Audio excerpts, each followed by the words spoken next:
Okay, I'm going to walk you through how to do some of the things on this chart. The first thing is to establish what family everybody's part of. So our first one is cobalt, and he's a transition metal. And it would be a good idea to know a few things about each of the families, such as the transition metals are the largest family on the periodic table. Also, a lot of our jewelry and building materials comes from that. Our next element is sulfur, and he is the other metal. Not too exciting, but metals are easy to remember. They tend to be strong, they tend to be hard, they tend to be conductors of electricity. Magnesium is our next one, and that is an alkaline earth metal. And the alkaline earth metals all have 2 valence electrons. They form 2+ cations. They are reactive, but not as reactive as the alkali metals. And then our last one, bromine, is a halogen. Halogens are a very electronegative group because they are close to having a full octet, so they really want an extra electron. Let's see. Let's go back up here to electron configuration. So using the noble gas notation, we're going to write Ar, and then 4s2, and then 3d7. And then our electron configuration for sulfur, we are going to do Ne.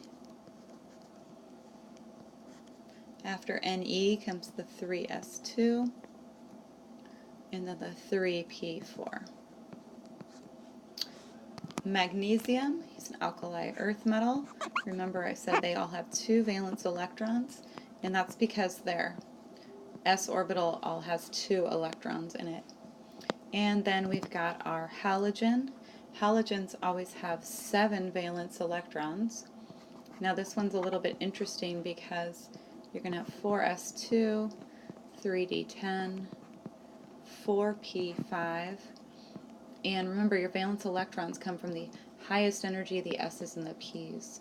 So let's see, we'll go ahead and fill in this row that we just talked about.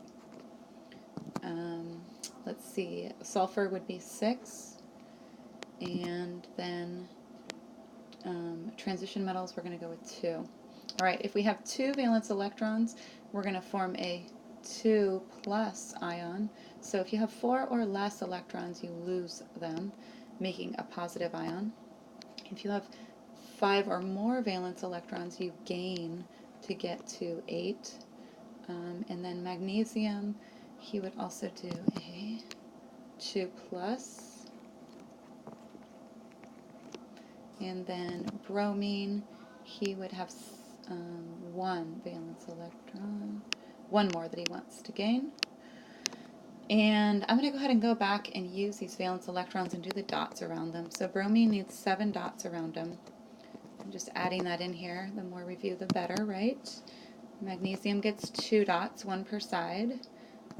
Sulfur gets 6, 1, 2, 3. Oops.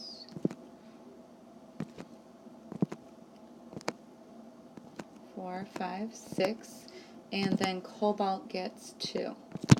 Okay, let's jump over here and do some orbital diagrams. We've got Ar.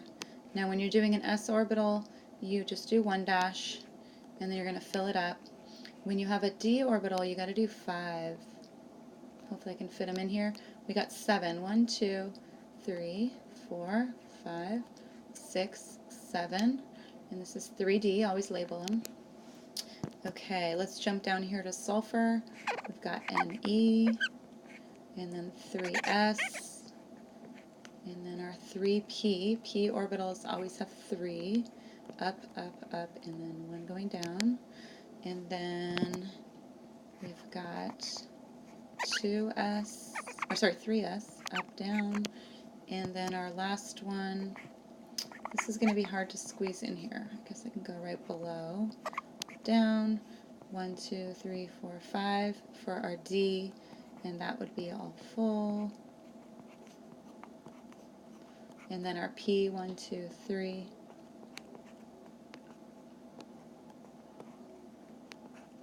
Okay, hope that was helpful.